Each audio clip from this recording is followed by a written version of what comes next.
Hello everybody, welcome back to the channel for another collab between myself and Miles. Today we're finally getting around to reviewing Power of the Doctor. Yeah. The 2 months late. Final special, for the 13th Doctor, aired 2 months ago. Obviously we reviewed the other specials this year, Legend of the Sea Devils and Eve of the Daleks. Mm-hmm. We meant to review this at the time, but it just didn't happen for various reasons. So we're doing it at Christmas instead. 2 months down the line. Yeah. Nearly 2 months to the day, actually. I mean, we're 3 days away from... Like Christmas itself is like 2 days away. Yeah. So, and it was a month on as well. Like when the anniversary happened, it was exactly a month, and that was weird. Because obviously we've got the figure set and stuff announced that day. Unless you manage to get this out on the 23rd, and then it is literally 2 months. Who knows? Yeah. Yes, there gosh. You go. Yes, Power of the Doctor. It's kind of good, I guess, in a sense, because we've had time for it to sink in, and there was a lot to take in with this one. How are you feeling going into it? I was trying to control myself in terms of like expectations. Yeah. I was like, just go in, experience it, and there you go. It is what it is. But I think it really did pull it out of the bag in terms of just gut instinct. I could accept the flaws, I could accept the faults, but as my initial reaction kind of said, I had a good time with it. I enjoyed myself, so yeah. But what about you? Absolutely as well. Out of the two of us, I've liked the era more, I guess. Yeah. So going into it, for me, it was kind of like, it was a bit sad, and it was Jodie and the 13th Doctor. It hit me like an hour before. Right. I sent out a tweet, I was like, Jodie's only going to be the Doctor for another 30 minutes, or whatever it was, this is it. Yeah, it was weird, wasn't it? It was weird, and there was that build-up, and particularly when the things like the regeneration countdown on Twitter started happening, with all the Doctor's last lines and stuff, and the daily posts and things. It was like an end of an era feeling. But I'll come back to that later on as well, because I kind of feel, in a sense, that it did hit me in some ways, but also in other ways as well. It was quite cathartic almost, because it's not a full stop. Like it's all still there. She's still the Doctor. The era is still there, whatever. Yeah. And it's like we've got stuff like the soundtrack coming out and the figures and stuff. Yeah. It continues on. That wasn't the end of it forever. So that and the regeneration itself will come on to that as well. But the way that was done, I think, nice and hopeful, and it was cathartic. It was kind of like, okay, she's gone now, but we're moving on to the next one. It's like, it was nice. It was nicely done, I think. I guess I was a bit more lukewarm on some elements, but at the same time, and this has increased with time as well, I was saying to you before we started recording that the episode and the moments from the episode, so many moments from the episode, the big iconic moments have kind of lived rent-free in my head since then, and they've kind of come back to me and say, oh yeah, that was a really nice thing. I keep going back to stuff like having, Peter and Janet, Sophie and Sylvester, those scenes. You just kind of remember that happened afterwards, and you think, actually, that was a really lovely thing to have in there. I suppose we'll get onto that later on, I guess. The fact that the YouTube channels have been posting, I think, those moments... the little clips, Yeah, gradually. Yeah. Those exact moments that you were saying. Yeah, that's the thing, like a drip feed, isn't it? Yeah. All these things, remember this, remember this, yeah. Because there was so much, and it's nice, it's having that sort of afterlife of all these moments kind of having their time to shine almost, beyond the transmission of the episode itself. But yes, I guess kind of going roughly chronologically, it was a busy plot. There was a lot going on, but I guess kind of trying to go roughly through it all in some sort of order. I thought the opening was really, really strong. Yeah, I thought it was very sort of typical. It was run of the mill. Yeah, very Chibnall kind of. Yeah. Big. Yeah. Weird problem, and here's a wacky way of dealing with it. But then it kind of did the kind of 180 when the Doctor kind of doesn't sort of solve it immediately. There's an issue presented to her. It's a child. And oh my god, is it? No, it's not. God. It's not. I don't not anything know to do with why that. They did that, to be honest, because I genuinely did think on the night. I thought that'll be her. That'll be the time. In the moment, in the heat of the moment, you thought, that'll be something. Be like, oh my god, they've kept that a secret. They're going to be delving into that as the main. And I guess we should have known, because it was a little kid. Like I think there's been like a video on Twitter on the BBC News or something since then, like a little interview with the kid and his mother and stuff. And really? It's like, yeah, it's a child actor. Like we shouldn't have expected too much from him, you know. Like in the nicest way possible. Like he wasn't gonna have a massive role or whatever. That was a bit of a weird one. I can't see that wouldn't have been an intentional misdirect. They must have known what they were doing with that. Well, that's the thing. Like, it's such an imagery of the children later. Right? Yeah. Why would you do that? Why would you do that? You know.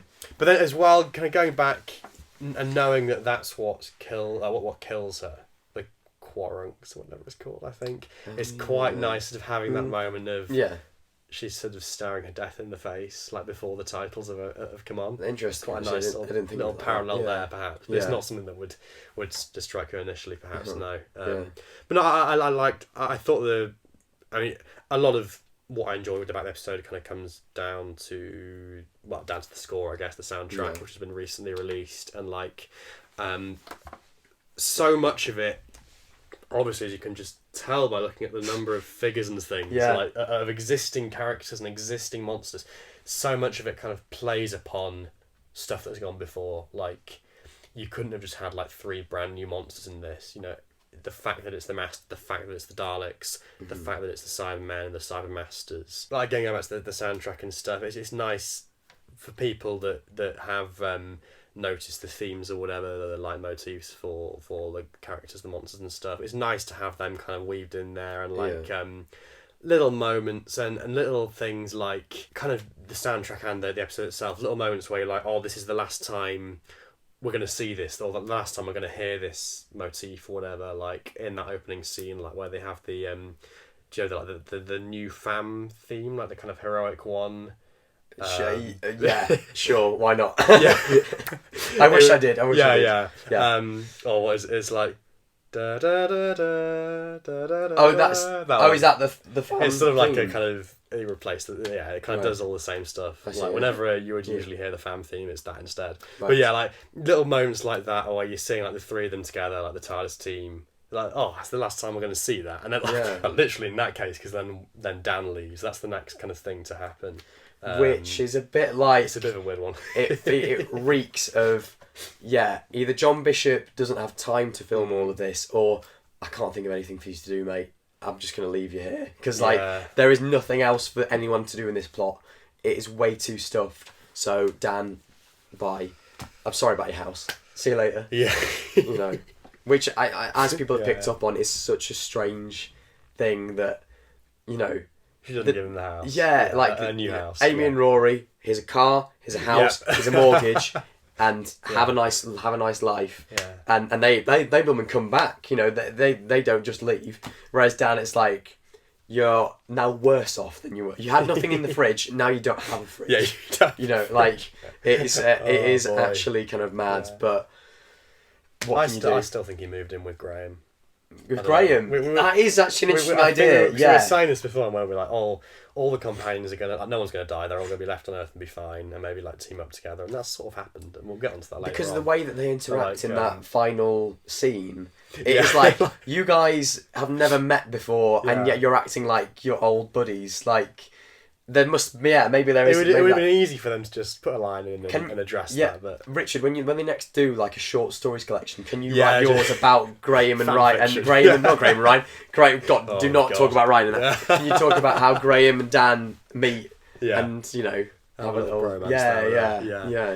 Maybe they had a coffee. Maybe that was the scene they were filming at the coffee shop. That's that bit of the scene. Minnesota. It was a weird one with Dan. I kind of. Like people had sort of predicted that might happen, so it didn't kind of come as much of a surprise. I think, in the moment it kind of left me feeling a little bit like, oh, okay. I think going back to it, I kind of, it annoys me a bit less because it's a similar sort of thing to like when Graham and Ryan leave, where it's sort of like setting the scene for the whole end of era thing, a bit like something in the classic series, like where Joe leaves, where it's sort of like they're starting to go, and it kind of sets that scene, intentionally or not, of like, oh, okay, like, there are fractures appearing now, like, things are not as Jesus, sorry, harmonious. No, that was definitely not harmonious. Whatever that song was. It's like wow. Yeah, everything's sort of starting to splinter up and break up, and then we get the Dalek, which I don't know the Daleks as a whole. It was they were there, like they were just there. On the one hand, like I've said, that we have all these recurring elements in the story, and it's nice to just have them there. So, on the one hand, I wasn't annoyed to see them again. It was nice to see them again, I guess. But it's the fact that, in a way, Chibnall tries to do something new in that Dalek that contacts her is like a Dalek that's broken its programming and all that sort of stuff. And it's like, this is a very separate element that you would need to delve into. You know, we've done this with Rusty and things like that, and you're acting like it's like a good like a Dalek that's helping me. What's going on? Like, you know, there was a whole plot where you went into one. You know, it was called Into the Dalek, and it's like we just make them, if the Dalek's going to be in it, and they're not a central part, just make them. You know, they're just there. You know, which in a way they kind of are. Wholeheartedly, yeah. But I did find that weird when it contacts her and it's like, you know, this is a story. There's a bit in the script's been released since. There's a pretty big paragraph or chunk in the script of that scene which was cut out, which kind of explains a bit more about. Right. I can't bring it to mind right now, but like what that Dalek. It kind of going into a bit more depth about those ideas and stuff. Right. Okay. Interesting. I wonder now actually, because there was an original plan for the third Dalek special, which became Eve of the Daleks. You know, maybe that's where he pinched it from. So a bit of that original storyline made. But it did feel a bit weird. It kind of felt like they were trying to do a new idea, but then it kind of wasn't that new because we've had Rusty, we've had, like you say, things like that before. Yeah. So I don't know. That was one of those moments maybe. But then after that, I mean, we saw the Master sort of either side of that, the Rasputin thing. Let's just talk about Rasputin, the Master, just the whole... This is kind of indicative of how I feel about it, because like the Rasputin thing makes no sense. Let's not mess about. It makes no sense. Yeah. And the fact in that, I love that bit when she's in the Dalek and she's like, so what was this, a diversion? It's like, no, not a diversion, very really important. And it's like, so what was it then? Because there is no reason for it. Yet I kind of love what was done with it. It's so kind of indicative of the Master, I guess, as a character, isn't it? Just do all the weird and wacky stuff. And it's very clever, actually, when you look back at the history, which is sort of another shame, because that would have been a great Master story in and of its right, because the history of Rasputin, it makes so much sense, you know, the hypnotic powers and the healing is whatever, very, very interesting. And obviously, I mean, it's not until later in the episode, but the whole Rah Rah Rasputin was fantastic. In fact, it was our team name for the Quiz of Rassilon. So, you know, I've got a lot of love for that. And I loved that scene when that song blares out. And I kind of knew it was coming because I was like, you're not going to have Rasputin in this episode and not play that song. And I loved it. But in terms of like logically, it makes no sense. So, it's an interesting one because, I mean, going back to the script as well, there was stuff that was cut out. I think that they might even have, it was certainly in the script, I don't know whether they filmed it or not, but there was going to be more, well, a bit more stuff. Not massively loads, like more developed or detailed or anything, but like they were going to show a bit more, like more scenes. I think they're going to show him in the forest, moving from like that original place where we see him in the hut is like a different part of Russia to where we see him in St. Petersburg. Oh God! Don't go on about that whole Chibnall trope of Russia, 18, whatever. Yeah. You know, all these things. So there was that, and then like there was possibly more in that scene with the Emperor and the Mrs. or whatever that was about, and then right at the end as well, probably most interestingly, they were going to show him actually like I say, the real historical thing about how Rasputin's story ended, how he was killed. Was he put in a bag and like thrown into the river or something like that? I think they were gonna show some of that. I think and yet he survived, or am I thinking about a different part of his story? In real life, there was something like in real life he got shot and didn't actually die. or something like that, which was very kind of, yeah. ooh, that's weird, yeah, Time Lord-ish. But yeah, I think that was how he came to die. I think that there were, I don't know whether this was filmed or not, but definitely in the script they were going to kind of show him, I think they're going to like put him in the bag or whatever and leave him in a room, and the Master's going to like crawl out, or he's going to like crawl out the river or something. They're thrown him in the river and then he's going to crawl out and then make his way back to the TARDIS as we see in the final edit. So there was going to be a little bit more, but yeah, a whole episode based around that, like you say, would have been nice. But yeah, like, it is one of those things that I kind of, the more I think about it, the more like the kinder I am to it as like just being an element that's there, and like you can sort of explain it away as, you know, it's the Master just being the Master. But what throws it is that line of, it's not a diversion, very important, and it's like, but it clearly is, like there's no other reason for this. Like what Rasputin, you need to be dressed as Rasputin to do a forced regeneration, like that's a requirement. Yeah, exactly. You know what is going on here. You know, I do wish they'd just kind of gone into that real history a bit more, like particularly the thing with. Yeah, it's so interesting. Yeah, I was reading it beforehand, like about how he healed the Emperor's kid or whatever, and like you could have. It wouldn't have been too much of a stretch to tie that into the forced regeneration thing. Like it was him practicing. Yeah, exactly. There was something on there. Yeah, I guess. Big Finish or whatever, one day we'll do that. But what that would have been is we would have had to cut like the Cybermen and the Daleks and things, and just have that as the plot. And I think sometimes Chibnall forgets that more does not equal, you know, better, because you could have a really nice succinct plot there. And yet I'm saying all this stuff, and it sounds like I really didn't like it, but when I think about how I felt about it, the overall sort of effect of it, you know, I really enjoyed it. It's only when you pick it apart, it's like one of those things that's like, it looks lovely from the front, and you look at it from behind, and there's sellotape sticking it together. There's bits of like cardboard like crammed in, and it, you know, don't look too closely, and I think it's kind of beautiful. But that's more kind of my sort of wrapping up thoughts. No, anyway, sure. Yeah. I mean, I guess the companions next, Ace and Tegan. Ace and Tegan.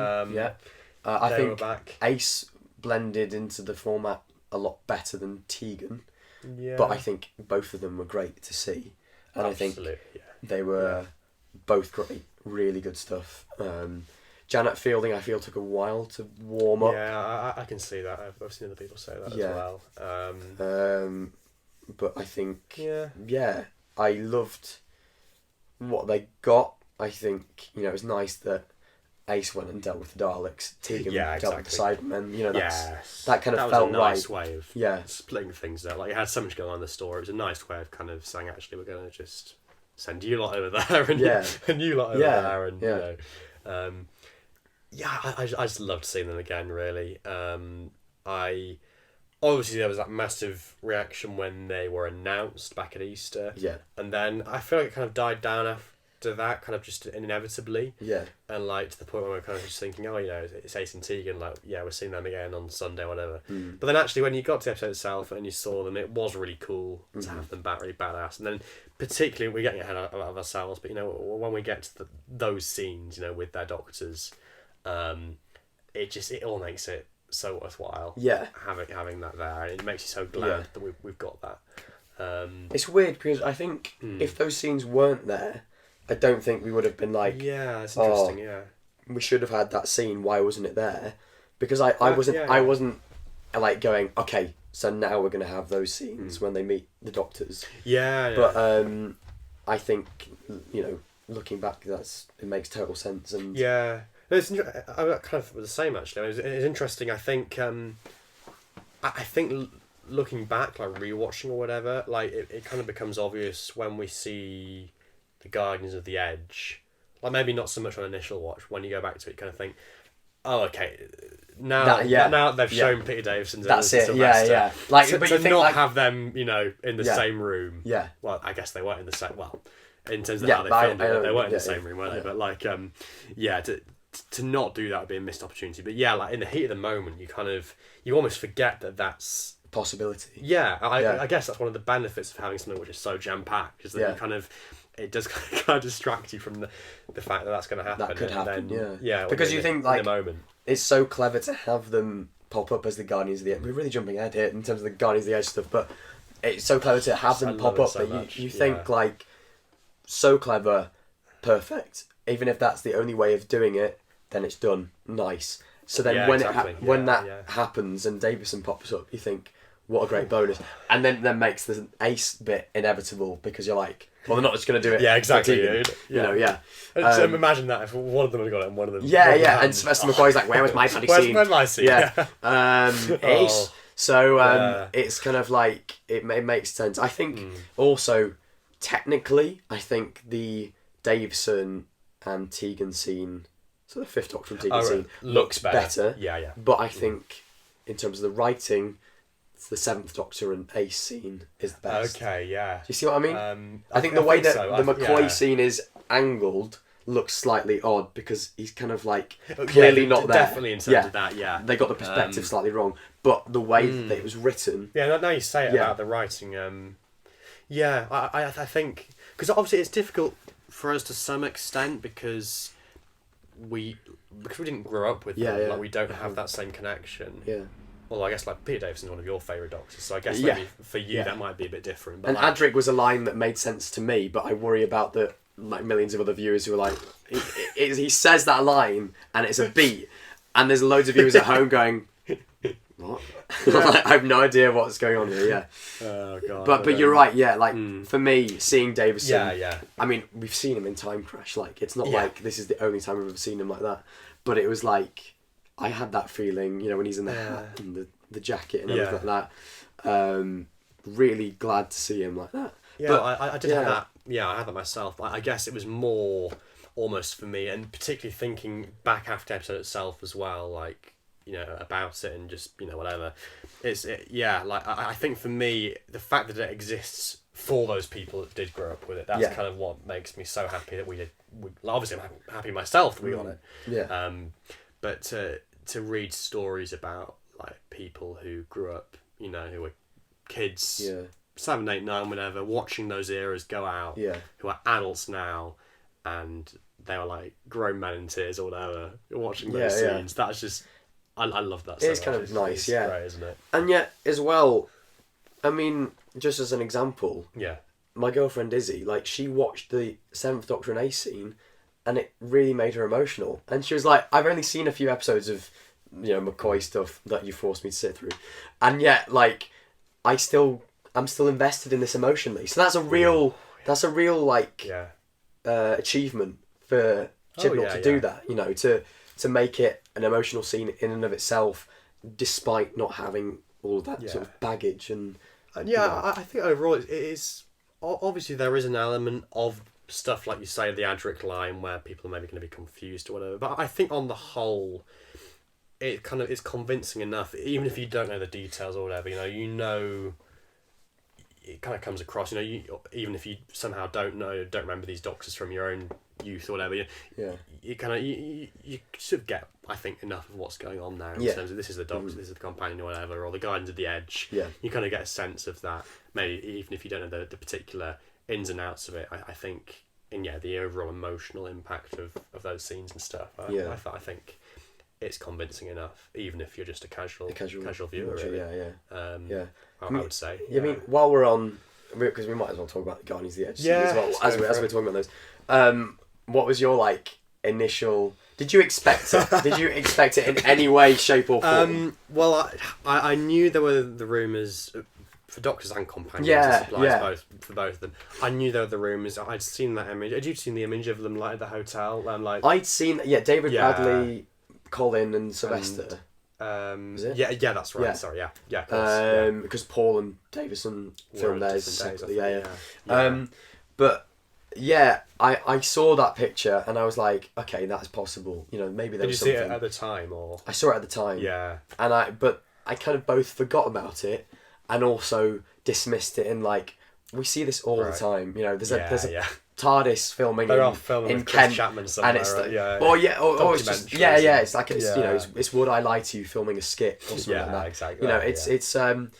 I never sort of thought that was an actual thing, but as soon as we got to that plane of existence and David Bradley pops up, I was like, there is no way that we're not now going to see those old fogies come back.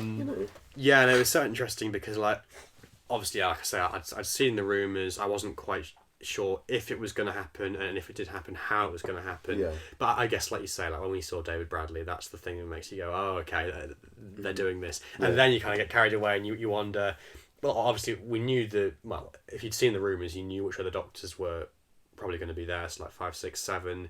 I mean, Paul McGann hadn't been rumoured, so that's quite a nice, genuine surprise to see him there. Yeah, because I'd heard a lot of stuff, like people were going like, well, we all know Sylvester McCoy's going to be in it. And I was like, where have you heard these things? And also, sure, but, you know, just because Ace is in it doesn't mean that he's going to be in it. But you're right, Paul was the real in the moment as well. It's silly, but like, I kind of got carried away and thought, are we going to continue into the New Who Doctors? Like, have they got Chris? Like, I genuinely, when I was watching that, I kind of said to myself, I said out loud, have they got him? And obviously, no, they haven't. And then obviously David Tennant, he's spoken for, and then you wouldn't just skip them and go to Matt Smith. Whatever, so it wouldn't have made sense. It is odd when you think about it. Like we've got 1, and then 5, 6, 7, 8, and that's it. Like, you know, it is odd. Why then? Yeah. But you kind of they get away with it. You get away, You forget about that. You just go, sure, you know. And I think, to be honest, I just was like, I'm happy with anything now because McGann's back in the costume. Yeah. Or was he? We don't know. We don't know. You know, the amount of times I've analysed those frames and gone, is that his head CGI'd onto a body or is it actually him? I don't know. Well, actually, I think there's something in here about... Is there? About the making of that scene. Well, there's certainly images of the Doctors, so let's just have a brief look. I mean, Colin and Sylv were definitely... Oh, there he is. So yeah, it was there. It was real. Unless they've CGI, they've photoshopped that image. Photoshopped it. But then I don't see why would he be? Why would he not be in his costume? Look at that. I mean, the colours are faded on how mine's been printed, but look at all the Doctors. Yours has been printed in a very weird way. Yeah. Yeah. That, I mean, just brilliant. Yeah, it would be weird if. Why would they get him there? And he'd be like, "Where's my costume?" And they were like, "Oh, we don't actually have your costume, so we're not going to do it." And because the lines were in there, it's not even like after the fact they were like, we should put him in this costume. There's literally lines written about it that all the other Doctors say. But weirdly, that was the first thing I tweeted about, like during the episode. It was a thing that I was like, I have to tweet about Paul McGann being, you know, like, oh my god, this is so cool. Because it's something that's everyone's always going on about. Get Paul McGann back, put him in the costume, mini-series. You know, now we've got Disney Plus. Who knows? But yeah, lovely. What else can we say about that scene? Well, those scenes. I mean, there was a split second when we saw the bottom of David Bradley's robe before we saw his face, and because of the colours being like black and red and it being a robe, for a moment I kind of thought, is this a Thajarian, like from Demons of the Punjab? Oh, interesting. Because obviously we kind of got the sense that something trippy was going to happen because of the shots and stuff. Incidentally, I think they used a shot from War of the Sontarans there. I'm just remembering they it did. now. Yeah, because she's got wavy hair. Yeah, like from the rain. It's a very good use of it because to be fair, you need an establishing shot. Well, not an establishing shot. You need something to hide it before you get the establishing shot. So very clever use of Jamie Magnus Stone to be like, yes, I'm gonna just. You know, have we got a bit of footage there? Can we get? Interesting. Yeah, so that's what was going through my head, and then, going back to it, and again, I was saying this about so many elements of the episode, but going back to it now, the soundtrack as well, because like, I kind of feel like that's a turning point, obviously, for the episode as a whole. It's kind of like pretty much halfway through, I think, and it's the point, obviously, where all these old Doctors and companions and stuff start appearing and stuff, and the soundtrack is it's like 13's theme, and like right back to how it was like in that track 13 from the Series 11 soundtrack, and so it really feels, there's so many emotions at that point, there's so many things going on. It's like, this is, you know, going right back to the start of her journey, but then as well we've got all these old Doctors and they're playing a theme in the background, and it's just a really lovely that's just, the feels in those scenes just fantastic. It's such a lovely moment to go back to. I think that first moment where we see David Bradley and then the other doctors as well, and you can tell they're so happy to be back as well. Like they're really going for it, and it was great to. I think the first I heard stuff from like directly from them themselves was, I think Josh Carr did a panel at one of the Comic Cons down in London. Yeah, yeah, and it was great to hear about that, because literally as soon as they were asked about it, they were like, "Yeah, it was so good. It was just so great to finally be back." Especially Colin. I think Colin's always been like, "Why aren't we back? Why have we not been brought back? Everyone wants it. There's loads of ways you could do it.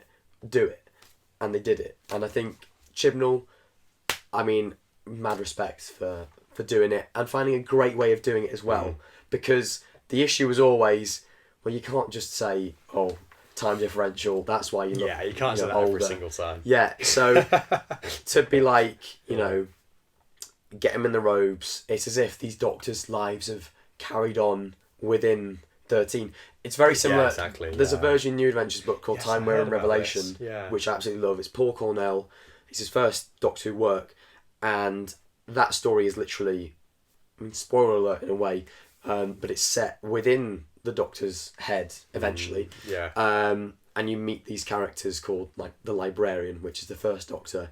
He's decided just to be like curate his mind, and the fourth Doctor is just basically, he ferries people about. He's called the ferryman, and he just takes people about with his mind. And the fifth Doctor, because he's like this human part of his mind is like kept like to one side, because McCoy's decided to become so manipulative, so he's put that side of himself to one side.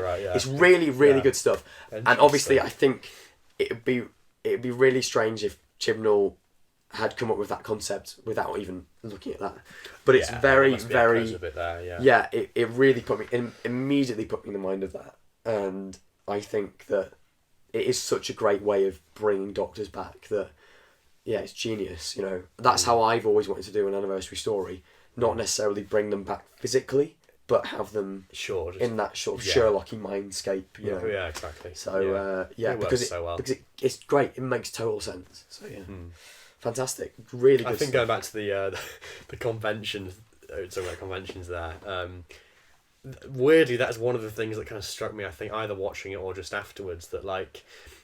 It's great. Well, it's great for conventions, obviously, because now all these Doctors and companions and stuff have appeared in the new series. They're new series characters, but yeah, it's kind of lovely how, like, now we've got all these new screen grabs, all these new images of these Doctors to have signed at conventions and stuff. And it really kind of keeps it alive, I suppose. That's the thing, you know. It's not just like, oh, we've got this old photo of like Sylvester McCoy from season 24 or whatever, or like, you know, this is all we've got, and then that's it. It's kind of like, now we've got these lovely new HD images and stuff to get signed or whatever, and to have a convention. It kind of revitalizes that, and for the actors as well, to give them stuff to talk about, and just, you know, it changes that experience. Like I've met like all the 80s ones before conventions, but now I kind of almost want to meet them again, because it would be different. Feels different this time. It's kind of it would. But you can get your Power of the Doctor Steelbook signed by these Doctors, by anyone here. Everyone here. That is so strange. Like, you know, a new series item signed by Sylvester McCoy. Which would have been like, why have you got that? But now it makes total sense. It's so strange. It's beautiful. These guys are now new series Doctors in a weird way. It's you know bizarre, isn't it? It's great. And what I love as well, going back to convention stuff, how many new series people, like new series fans, were lining up to get photos with Janet Fielding. Came recently, and Janet Fielding was in her costume, in the actual outfit. That's just lovely. Which was amazing. It was like, we've got brand new HD photos of her after the episode. It lives on. But it was like, you know, they've got a whole new fan base for these characters. Because you get, you know, even for one-off characters, people really obsess over them. And now we've got that for Ace and Tegan and all the Doctors, you know. Just now we're delving into it. The more we talk about it, the more good I think in the long term it did. Oh yeah. Nitpick the plot all you want.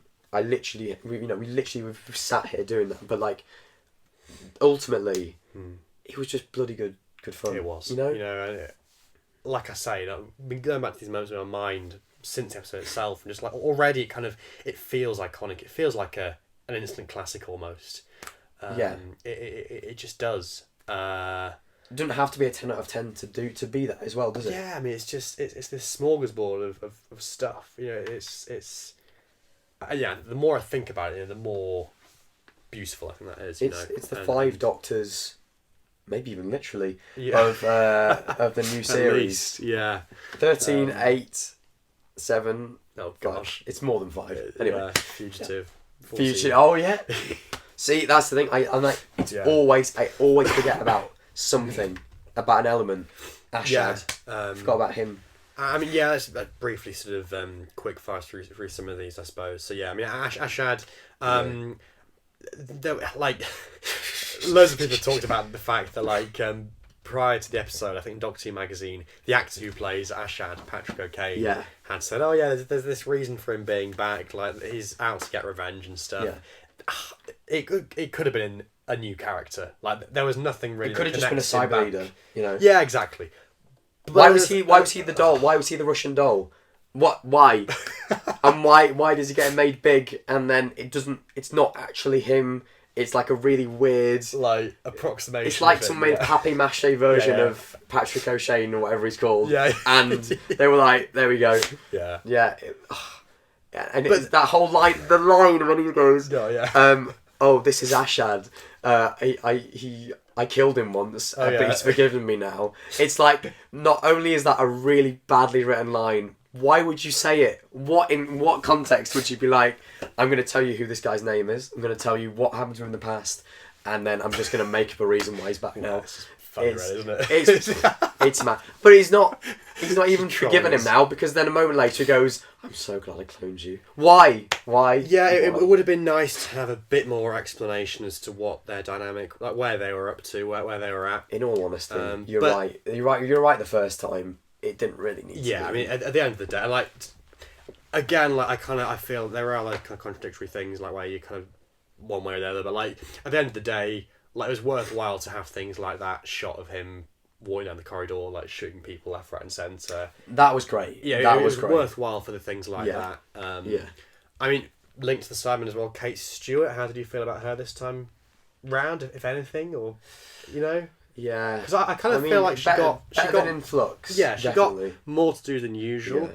Yeah. I guess it does kind of exemplify like the problem, like the innate sort of problem with her as a character that I guess in fairness, like she had that thing where she like went off to be converted and she was like go off to the slaughterhouse with like, you know.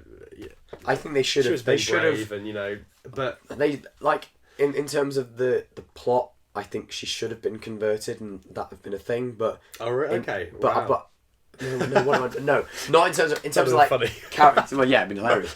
In terms of character, I think that would have been really great and given us a good gut punch moment. But in terms of plot, that's another element. Tonally, that would way too much, and also tonally, it just wouldn't have worked. So I can I don't even know why I said that. That made that there you go. So, I mean, there was speculation that might happen. But I just think Kate, as good as it is to see her back, I just don't think it's like the Kate that we're used to. I kind of feel like it's. Well, I don't know. I think this is like. I kind of felt this is as much as we're ever going to get from her from now on. I think that's that's the thing. I'm happy that's it. Like, I was kind of happy with what we got there. Almost. I mean, it just seems like she's just too nice and too nothing now. Like, I thought back to a line recently, like when she first meets 12. Yeah. She literally just walks up and goes, "New haircut," and it's just like the most blasé reaction. It's great, and it's like, you know, I'm not fazed by these things. And now we've kind of got a Kate who's kind of really out of her depth and not able to really be punchy with things. And I've not listened to Big Finish. I don't know what she's like in those. Yeah, but I don't remember really. But I just personally don't think that she has any character at all. I think that's the thing. She doesn't really. She's just more there to like because it's unit. Yeah, be out from the through line from the brig, I guess. Yeah. Rather than being anything particularly herself. I mean, yeah, I don't know. I kind of, obviously it's better than Flux. Yeah. What we got from her here. I guess the thing, I mean, comparing it to other times what would you say her best bit of a tangent. What's her best appearance been, do you think? I mean, Power of Three is probably Power of the Three. best one because she's in it for the most and she's actually like there as an integral part of the plot. But I don't know, I think she's best written in something like Death in Heaven. Like, I just think that the way she kind of reacts to things and takes part in the story, I think is just... Yeah, I guess she has more of a character yeah. in that situation. I don't know, what about you? Well, I kind of... now you say that, maybe, yeah. I don't know, watching this, I kind of thought... It kind of felt like I said, this is as good as it's going to get, almost. Maybe we've had it better in the past. I don't know. Yeah, maybe. Yeah. I kind of felt this was kind of... up there, relatively speaking, or like kind of standard for her. But yeah, I guess now you say it about like little individual lines and stuff, like in the Moffat era. The Zygon one was pretty good when she went like off to Mexico and did her own thing. That was kind of that was a highlight actually, for her. Yeah, that's probably I guess, yeah, that's probably it, isn't it? But again, I don't think that... Was she a Zygon in that episode, or did she pretend to be a Zygon? She pretended, I think. Which then, in a way, takes away the character because she's then pretending to be someone who doesn't have a character, which then it sort of... Yeah. You know what? I forgot about that episode totally. That's why I jumped to Death in Heaven. I totally forgot about that. Yeah. But I think she's a bit like Ashad in that she's just back because she was in a previous Chibnall episode. We're having everything back. Yeah. Here she is again. A bit like Vinda. I almost forgot about Vinda until I just Vinda. Yeah. Okay. Well, so that is that is a. Yeah, kind of just inexcusable, really, on the one hand. But then there were things, and like again, going back to the soundtrack, like seeing him there with his crashed spaceship on the planet, like as stupid as this sounds, like hearing his theme again in the background, like the kind of space hero, Buzz Lightyear kind of music. It's like I've not actually heard Vinda's theme before, so okay, yeah, I'll have to give it a go. It was cool, but that for me. It like I've said about lots of things, it was sort of worthwhile to have that, but then I feel particularly for Vinda, like even though there was that one moment that I did like, it was just which moment the moment of the moment where he it was like the moment where he first appears and then like where he doesn't say anything. yeah. I mean, people have sort of said that like it was nice to have that line about him being freelance or whatever. Okay. Yeah, I know. Where he shoots the master. Oh yes, yeah. And he's like, "How the Doctor will be annoyed with you or whatever." And he's like, "No, I'm freelance." Yeah. It's the sort of Captain Jack character. Yeah, well, that's the thing. I was just going to touch on like briefly. Do you think that was meant to be Jack or? It's a difficult one with this because there are so many muddied waters and like people have always said like, oh, Vinda was always a replacement for Jack. Yeah. But then you look at the dates and stuff and the times, it doesn't quite work out, does it? I think I'm pretty sure in terms of when stuff happened that could they would not have been able to reshoot everything. Well, unless it was a COVID thing where John Barrowman couldn't come over from America because Flux Series 13 was in pre-production before all the John Barrowman stuff happened. But then there was also a Captain Jack comic that was a tie-in to episode set between episode 3 and 4 or something like that of Flux. Yeah, I think it's something with the Santarans or But again about that. I don't know. Anyway, it's a kind of it didn't happen, therefore it's not for us to discuss really. But I don't know. Like with lots of things, it was nice to see him, but particularly with him, he is the one thing where I'm like, you contributed nothing. Really. Especially the fact that when they're all around the console, the Doctor doesn't even let him do that. She's like, oh yeah, you've got to go now because there's literally no room for you here. Yeah. Like, I know it's bigger on the inside, but there's not even a control that you can touch, so go. Yeah. I don't know. I kind of felt as well, like people were speculating we might see Belle again, we might see the child, we might see Carmelista. But that would have made it a bit more like, okay, that makes sense because there's another plot thread. I guess on the one hand, but also, I'm not excusing it, but also kind of when I saw him appear, I kind of just knew, when he appears a third of the way through the episode or whatever, I kind of just knew in that moment that you are going to have no impact. We're not going to see the rest of them. We're not going to see the baby. We're not going to go into any of that. Even when 13 goes how's the family? Actually, I don't care. Bye. Yeah, it's a bit like all you existed for was I don't even know how to end that sentence actually. That's Well, he had his love story, and that was he existed to be cool and look cool. Jacob Anderson was great, really good, story. and the stuff he did in Flux was great. But here, bless him, that's the thing. Like, he did his best. In Like Flux, but he not really possibly, tried to add a bit of character into what little he had.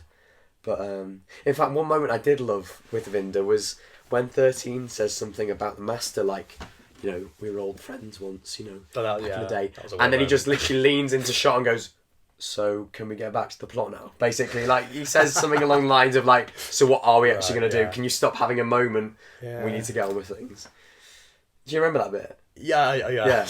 I mean, that's the only thing I can think of in terms of what he did. I guess with Yaz as well, like, she's someone for him to talk to, like, when the Doctor's gone. Yeah.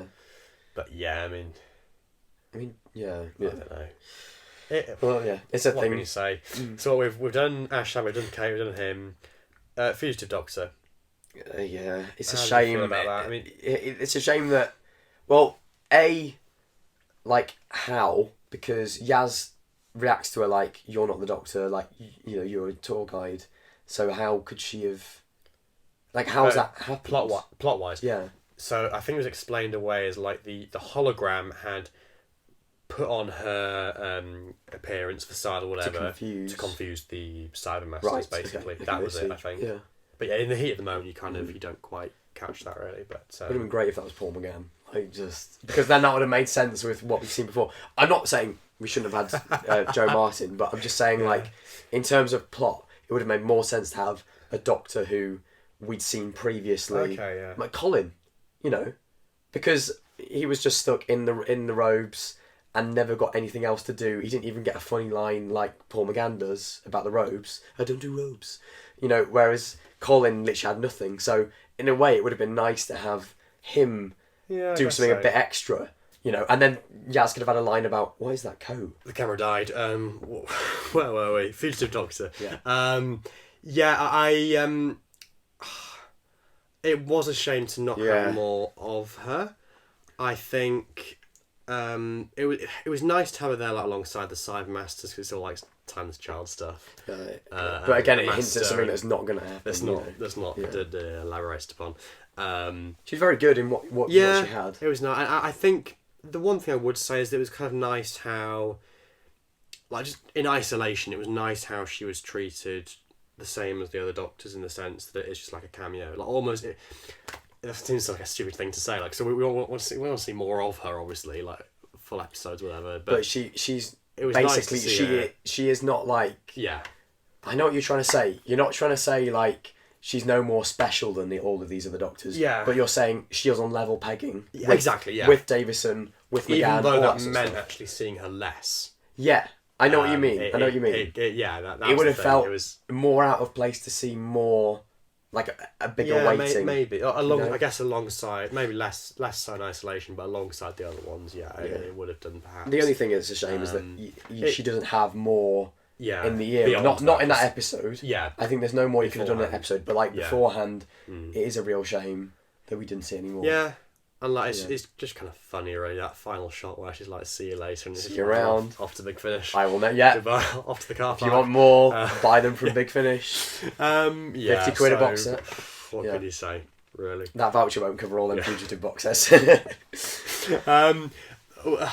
So was there anything else apart from the companions and the there was something I thought of. Something else. We touched vaguely. Cybermasters looked cool. Was there? Graham was there. Ryan wasn't. That was just and bizarre. That was. I mean, the way that she. Where is Ryan? Patagonia. We're not really that's weird. It. I would just say it was really. It was almost like it's almost like Tosin Cole's been cancelled and not John Barrowman. You know what I mean? Like, it feels like they were deliberately leaving him out. Yeah. Like, I think the story goes that he was filming in the US or something and like couldn't make it. But they could have put his face on a laptop. As much as I don't like Ryan as a character, or just, it just made no sense that he's not. It was really conspicuous by his absence, wasn't it? Yeah. It was bizarre. And it's weird actually. Now you think of it, when at the end Dan comes back and you're like, I actually forgot that you were. Yeah. I actually forgot you were part of this. So Ryan's absence is weird. It's weird how there's characters. Presence is weird, and there's characters' absence, which is weird. Who else though? I mean, other than the companions at the end, is that it? I I think so. Yeah, no, just about. I mean, I get, because we haven't really touched on the Master being the Doctor. The forced regeneration. I forgot about everything.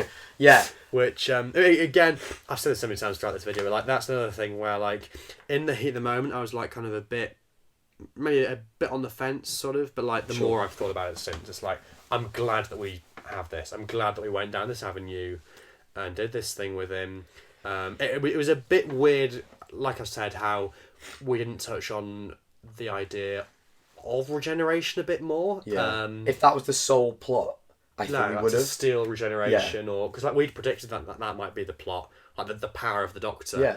Like he and wants you literally realise what the chamber would be, in a way. So like we had that down, but you're right. In terms of any further than that, to not reference the fact that she's the timeless child and she has this power, and that is the thing that makes her special, and that is therefore why he wants to be her. Like, it's sort of there, because there was that really, lovely line at the end when he's like, "Don't let me be me again." If we'd had an episode where this was the plot, I think we would have explored some of that. We would have probably gone into the Doctor's identity crisis after the Timeless Children, where she's like, I don't really know who I am. And it's kind of like, this was the chance to tell us who the Doctor is, why the Master is so jealous and all that sort of stuff. And the more I think about it, the more I'm like, the Daleks and the Cybermen really didn't need to be in there. The only reason they're there is so that the poster looks kind of epic. To look nice, yeah. You know, it's like, they could have been taken out and we would have had a really good story involving 13 and the Master, and still had the Guardians of the Edge stuff, you know? Yeah. Although I do kind of feel like, even though they were just sack dressing, to have them all around that circular room in that scene, it was kind of worth it for that. Even though they didn't do anything, apart from like how to share a little look with each other when they was doing the dance. But yeah, I totally know what you mean. I don't know. They were just kind of there. Yeah, it's a shame really, and like Yaz just didn't have an awful lot of room to breathe. I mean, it's literally nothing about Thasmin was touched on. We kind of had this idea that we're going to get a trilogy starting in Eve of the Daleks when it's introduced, trilogy, and then in Legend of the Sea Devils where it's sort of approached head on. Yeah, there was nothing at all. Again, it's one of those things that, like, looking back in hindsight now, like obviously at the time we thought they were going to, like, Legend of the Sea Devils was them kind of confronting it and saying, there's going to be more. Now we know it was them confronting it and saying, putting a full stop on it and saying, actually, this is all you're getting. But I guess there's mixed messaging there in terms of, if they'd made that clear at the time, like for us not to be expecting something. Because the thing is, if what would have made that is if Yaz was actively the one to say, no, this is actually bad for me, I am going to actively leave, then that would do something. Whereas that was a bit weird. It sort of felt like the Doctor's been the only driving force in this whole thing. She was the one who rejected Yaz, and she was the one who told her to get lost at the end, which makes sense for plot reasons. We can't have Yaz at the regeneration because it's a fresh start, but it does feel weird to be like, I'm going to do this next bit alone. You can go. That idea in itself, and I guess we'll get on to shortly those final scenes and like the final scene between them and stuff, like in itself I liked it, but I guess just the build up to getting there or whatever, it was weird. I kind of found myself like expecting a kiss as well. Like I've been one of those people that kind of said we don't really need the kiss, but then watching it I kind of felt that we did. That you felt, but then I can sort of see primed. Why it was bizarre. Like, I was really in two minds there as to whether I actually wanted it or like whether I didn't want it or I actually did, and like it was narratively and just like character wise, it was all set up and it would have made sense on the roof of the TARDIS. On the roof of the TARDIS, overlooking the Earth, and it would kind of be Yaz saying goodbye, and it just didn't happen, and it kind of really highlighted for me how Yaz has just had really very little agency for me personally or overall in the era, and just didn't have any oomph. Yeah, it's an interesting one with her because like in this episode you can kind of see that they're trying to give her more to do, and obviously when the Doctor goes off, when the Doctor disappears and she is left on her own and stuff and has to fend for herself, like you can see them kind of trying with it, but it is that thing. I do agree. Like it kind of does lack umph. Like even when she is being independent and doing stuff, she has to wait for the AI to come along in order to tell her what to do. Well, it's not even so much. Well, just even those scenes. I don't know that they kind of they sort of do kind of feel like they lack something a little bit. Like maybe it's just Mandip, or I don't know. Like does she not have quite enough command or whatever, or just I don't know. It was a bit of a weird one. With that, because you can kind of see they were trying to do it. It's kind of like where they're carrying her across the planet as well. Like you lovely visual, touching on it, you know. But yeah, maybe it did just lack that oomph somehow. Yeah, I don't know. So what? Well, we so just I mean, the closing scenes, the closing now, moments, closing moments, Companions Anonymous. What do you think? I mean, by that point, we'd seen the Doctors, we'd seen everything else, and I just thought, what else can I say? It was just so lovely to see. Like again, that sort of convention angle. It's so lovely that those actors can now go to conventions and stuff and like sign photos of themselves from that scene, and that they have they're relevant again. Like they're kind of staying relevant by being new series characters. Did you pick up on like Katie Manning's laughing before we saw her? Yeah. Oh, of course. Somehow I missed it. Of course, Katie Manning. Yeah. Like I knew Katie Manning was going to be in that circle as soon as we realised what it was going to be. Well, yeah, because that was the thing. Like I kind of you have that shot of Graham like doing his Alcoholics Anonymous type thing, and like I just found myself. Yeah, obviously, perhaps in the moment I should have kind of been a bit more particular with, of course they're going to be there, of course they're going to be there. And Bonnie Langford was rumoured for ages as well. Yeah, so it was like, okay, you're right, here we go. I felt my mind like wandering, like, oh my god, like who is going to be there? Yeah. Like I guess the only one that in the moment I kind of knew they were surely going to have to go for was William Russell. It was so great that they did. I almost didn't think did you not? They would be able to, but to see him there was kind of... It was amazing. Yeah, it was really, it really got me. I think that was like the real emotional punch of the episode, being like, look at how long this has spanned on. Yeah, it's just...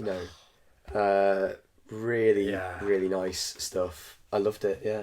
What else can we say about that? Really? It's just, beautiful, yeah. And really made sense. And kind of one of those things, again, that you're like, why hasn't this been done before? This makes sense. That's the thing, yeah. Really good You stuff. do kind of wonder. Mm-hmm. And I guess you hope that going forward they'll sort of take these opportunities with both hands, like to have Colin back or whatever. Yeah. And I guess now all that stuff has been done, but like when the next generation comes around, like when it's time to have, I don't know, like Free Rajman back or something when she's like 100, they'll do all that kind of stuff. But then kind of going into the other closing scenes as well. Did you cry, shed a tear at any point? If so, when? I don't think I did, but like, I definitely felt like it's. I felt that weird excitement that you get of like, oh my god, this is the end. This is the big moment. This is the scene coming that's going to be on YouTube, getting millions of hits as soon as this episode's finished. You know? So I did get that sort of, not an emotional feeling, more of a tingly, like excited. Yeah. Oh my god, this is the conclusion. Here we go. So for me, it was that scene on top of the TARDIS where, and it's just the stuff she was saying about like harking back to those like Troughton lines of, no one else got to be us and live our days, whatever. That was very beautifully and written. Like just where she was like naming like Graham and Ryan and Yaz and stuff, and just. It just kind of it took me back to how it felt, and like the music as well. The music was a massive part of it all, kind of just going back to those first kind of iterations of her theme, back from series 11. It took me back to how it felt then, like back in 2018, and like the build up to the era, and then the start of the era as well. And it just I don't know, it just did something for me. But then. It was nice after that, like I was hinting at the start of the review, it was nice that we had the companions group thing, that was kind of woven in with her sort of saying goodbye to the TARDIS, and then we went onto the cliff, and I think by that point, because we'd had all that other stuff, and because we'd seen William Russell and stuff, and we'd seen the companions, we'd had the farewell with Yaz and everything. Yeah. It did, in a weird sort of way, feel quite cathartic and like, oh, okay, like I sort of ready to let her go now. Yeah, it's like we've had that stuff. Yeah. And I think that was a really nice creative choice, really, to kind of structure it in that way, and kind of obviously having it outside the TARDIS as well, kind of wove into that whole idea as well of, just sending her off out into the sunset. And yeah, I thought that was really nicely done. I mean, the regeneration itself obviously looked beautiful. Yeah, stunning. Obviously it was the cliff as rumoured, but did you see that leaked screenshot? Yes, I did. Yeah. Did you see it? Annoyingly, yeah. I thought I'm going to avoid it, and then accidentally scrolled too slowly to the point where my eyes, So I was annoyed that I saw that, because as much as I'd heard, I think there was a rumour, even a year ago, that it's going to end on a cliff top and Tennant's going to... Yeah. So, and I think we were all putting two and two together based on the filming and going, this is clearly... next Doctor situation. It's not as simple as the 10th Doctor. So, I kind of knew what was coming, but that didn't stop that feeling of, I shouted. Well, in terms of Tennant, I always sort of say that, obviously we sort of knew it was going to happen, down to the final lines of what. Yeah, to actually see it happen, to actually see them do it, to actually see them run with it, not just be an idea, and to see it on your TV screen was there was a special feeling there, and interesting right from that moment where the clothes you're going to say. Oh. No, I was actually going to say just briefly as well. Interesting that it's the first regeneration since since the 10th Planet. Yeah. To not have any music. Oh no, hang on, no, sorry, I'm going mad. Well, probably afterwards. To have it just totally silent. I think Caves of Rosani might be the last one. When until the I'm talking rubbish. It's happened for Parting of the Ways as well. Tennant's last scene after that was silent, wasn't it, as well? Yeah. So because that with Matt Smith and Capaldio had a sort of little cues at the end, Murray, haven't we, to lead us into the next. So it's nice that it kind of calls back to the 10th Doctor regeneration and the whole new teeth thing. Yes. But I mean, have you seen the thing going around on Twitter? I can't remember who did it, but they did what if Sagan had scored that bit. Shay, I think. Yeah, it's really good. The Doctor Forever or whatever. Dr. But in Sagan's style. Yeah, really good. But yeah, no, I loved that moment. And then I reading about it in Doctor Who magazine about how they put it together. Yeah, how it's engineered. Yeah, and hearing about that day that it was shot. And the excitement of it, and the way Tennant was trying to add a few suggestions in here, and Rachel Talalay was back to shoot that bit. The Doctor Who magazine that came out after that special filled me with so much excitement. I'm just thrilled. Yeah. Lots to be excited about. Fantastic. Yeah, absolutely. But a great special that bookended the era. Yeah, I mean, so many. We've been through them all, we think. Surely. Touch wood. But so many iconic moments, characters, monsters and stuff. I guess the takeaway is that they didn't all quite get the attention perhaps that they might have deserved or might have wanted them to have. But at the end of the day, I think the overall consensus for us both is that it was convincing enough, it was worthwhile enough having these lovely people in it, doing their thing, just to see them again, to have those moments, those reunions, those moments of Jodie and the first Doctor just there together in the same shot, or 5th Doctor Tegan, 10th Doctor Ace, whatever. And it's a prime example of you can enjoy something despite being full aware of its faults. If that makes sense. Yeah. So it's lots to love. Oh, and Sacha Dhawan was probably the best he's ever been. I thought he was a powerhouse. Yeah, his best performance. So many different facets to in this. Really good. It's fantastic. So let us know your thoughts on the Power of the Doctor 2 months on. Yeah. Down in the comments below. It's great to finally there was chat about it and round off the year, and we're going to do some kind of retrospective next year, aren't we, about the year as a whole? Yes, we are. Yeah, so that will happen. Look out for that at some point.